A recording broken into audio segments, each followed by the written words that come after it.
मासिक धर्म पीरियड। गोलियां खाकर शरीर पर अत्याचार ना करें। साक्षी की नई नई शादी हुई। बहुत सपने थे उसके, जैसे हर लड़की के होते हैं। शादी को लेकर, अपने जीवन साथी को लेकर, जीवन की नई शुरुआत को लेकर पहली बार वह अपने ससुराल आई। साक्षी एक पढ़ी लिखी, खूबसूरत, आज के ख्यालों वाली लड़की थी। दोनों की जोड़ी ऐसी कि किसी की नज़र ना लगे। वह गुड़गांव में एक आईटी कंपनी में ऊंची पोस्ट पर था। साक्षी की सास ससुर भी पहले सरकारी नौकरी में कार्यरत हैं, पर अब रिटायर हो चुके थे। देवर भी बढ़िया सी नौकरी कर रहा था। सब कुछ एकदम अपनी जगह पर सही था। शादी के दिन सारी विधि करते करते और घर आते आते बहुत रात हो गई थी। आते ही साक्षी की सास ने एक छोटी सी घर में पूजा विधि कर ली। साक्षी की बहन राधा ने सास को समझाने की बहुत कोशिश की कि सब बहुत थक गए हैं और बाकी विधि दूसरे दिन कर लेंगे, पर वह सुनने के लिए तैयार ही नहीं थी। दूसरे दिन घर की बाकी रस्में निभाई गई। 2-3 दिन बाद साक्षी ने रसोई की पूजा करवाई और उसने पहली रसोई में हलवा बनाया, जो सबको बहुत पसंद आया। ससुर जी ने अपनी बहू को सुगुन के तौर पर 1100 रुपये दिए और खूब आशीर्वाद देकर कहा कि ऐसे ही इस घर की अन्नपूर्णा बनाए रखना। सास ने साक्षी को कमरे में बुलाया और कहा कि परसों मैंने तुम दोनों के वैवाहिक जीवन, सुख संपत्ति, नवग्रह शांति के आदि के लिए पूजा रखी है। सुबह अंधेरे में ही उठ जाना, बाल धो के अच्छे से नई कोरी साड़ी पहन लेना। साक्षी सब कुछ बड़े ही गौर करके सुन रही थी। अचानक सास ने पूछा, अच्छा तुम्हारी तारीख कब की है? मासिक धर्म की। कहीं ऐसा ना हो कि मैं इतनी तैयारी करूं और तुम सब पर पानी फेर दो। साक्षी को यह सब सुनकर थोड़ा अजीब लग रहा था, पर ज़्यादा ध्यान नहीं दिया। वह बोली, नहीं माँ जी, अभी 5-6 दिन हैं तारीख को, कोई गड़बड़ नहीं होगी। हाँ, पर शादी की दौड़ भाग में कुछ कह नहीं सकती। सास बोली, तो एक काम कर ले, गोलियां खा लेना ताकि पूजा में कोई विघ्न ना आए। साक्षी सर हिलाकर अपने कमरे में चली गई। पूजा विधि सब ठीक से हो गई। सभी रिश्तेदार अपने अपने घर गए। सुमित की भी छुट्टियां खत्म होने वाली थी। वह कमरे में आई और सुमित ने जोर से साक्षी को अपनी तरफ खींचकर अपनी बाहों में ले लिया। वह उसके करीब आने की कोशिश कर रहा था। उतने में साक्षी बोली, सुमित, मुझे तुमसे कुछ बात करनी है। पर सुमित कहाँ सुनने को तैयार। साक्षी ने कहा, सुमित प्लीज़, बात ज़रूरी है आज माँ जी। इतना सुनते ही सुमित साक्षी की तरफ देखकर बोला, क्या हुआ? कुछ कहा क्या माँ ने? साक्षी बोली, माँ जी ने कहा है कि अभी घर में मंगलमय वातावरण है, इसीलिए अभी ऐसा कुछ भी मत करना। चाहो तो मैं तुम्हें बाद में खुद टिकट निकाल कर दूंगी, तब खूब घूम लेना मन भर के। सुमित, तुम्हें नहीं लगता यह सब थोड़ा अजीब है? उतने पर सुमित ने कहा, साक्षी, माँ थोड़े से पुराने विचारों के हैं।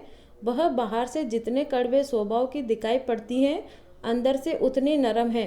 तुम कभी भी उन्हें किसी चीज़ के लिए मना मत करना, क्योंकि यही छोटी छोटी चीज़ें दिल में घर कर जाती हैं और आगे कितना कुछ भी कर लो फिर दिमाग से जाती नहीं। मैंने माँ को कभी किसी बात के लिए मना नहीं किया और यह सिर्फ 4-5 महीने की बात है। एक बार फ्लैट का बचा काम पूरा हो गया, फिर तुम मेरे साथ ही रहोगी। फिर तुम्हें जैसा रहना है वैसे रहना, मेरी तरफ से कोई बंधन नहीं रहेगा। उसे सुमित की सारी बातें समझ आ गई और उसकी मम्मी ने भी यही समझाया था कि शुरुआत के कुछ दिन ससुराल वाले बोले वैसे ही करना, चाहे तुम्हारी इच्छा हो या ना हो। अगर तुम्हें सभी के दिलों में अपनी जगह बनानी है तो जो जैसा बोले वैसा करना।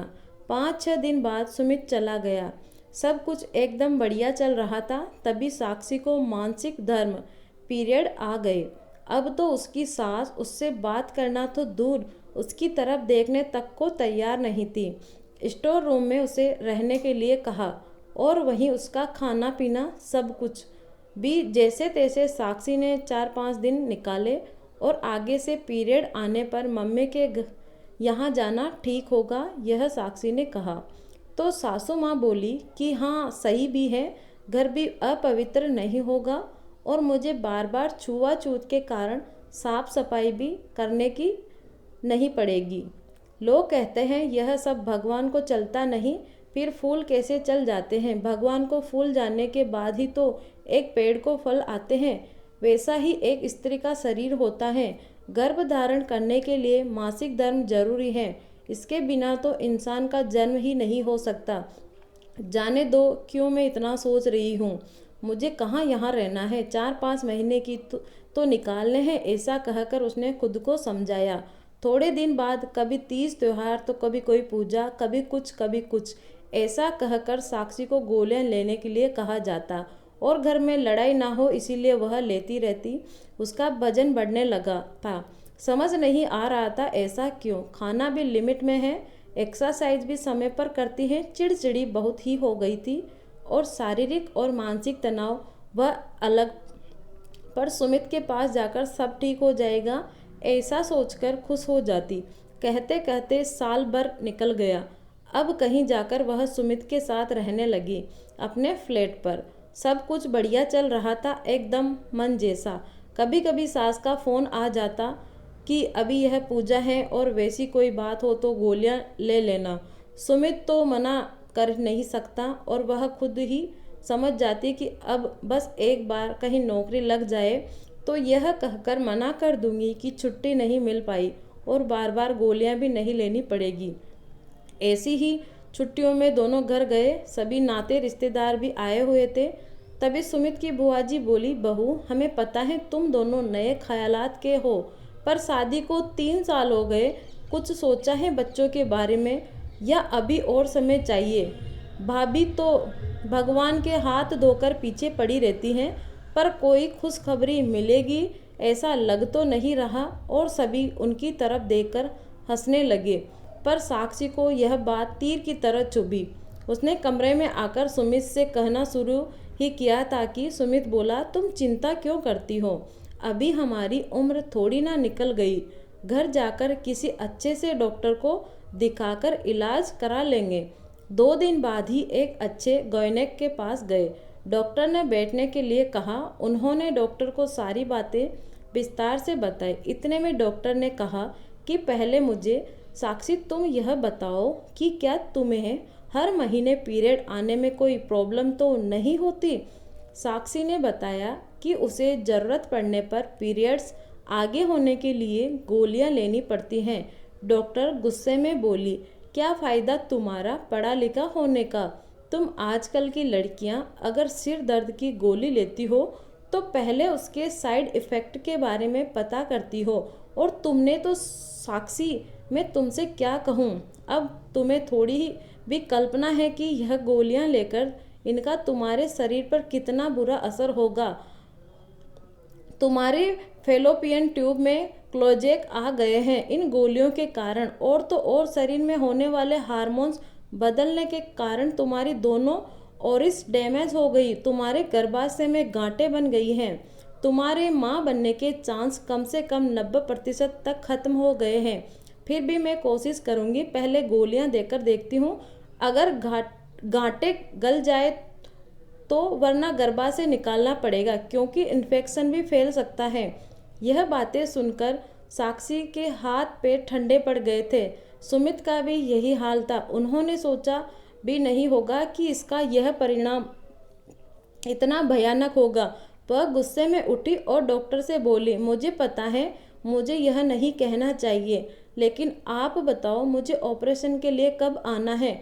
डॉक्टर बोले, आप यह क्या कह रही हो मिस साक्षी, और नहीं तो क्या, ना गर्भाशय रहेगा, ना पीरियड्स आएंगे और ना मेरे कारण किसी का घर अपवित्र होगा।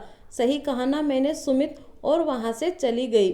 सुमित की राह न देखते हुए सुमित के पास इसका कोई जवाब नहीं था।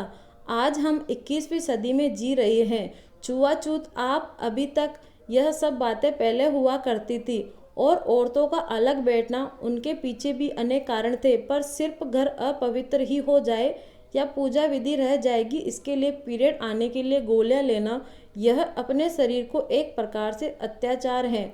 और इन गोलियों का दुष्परिणाम भी बहुत भयानक है। जो गलती साक्षी ने की है वह आप ना करें, बस यही गुजारिश है और यही कहानी के माध्यम से आप तक पहुंचाना था। धन्यवाद।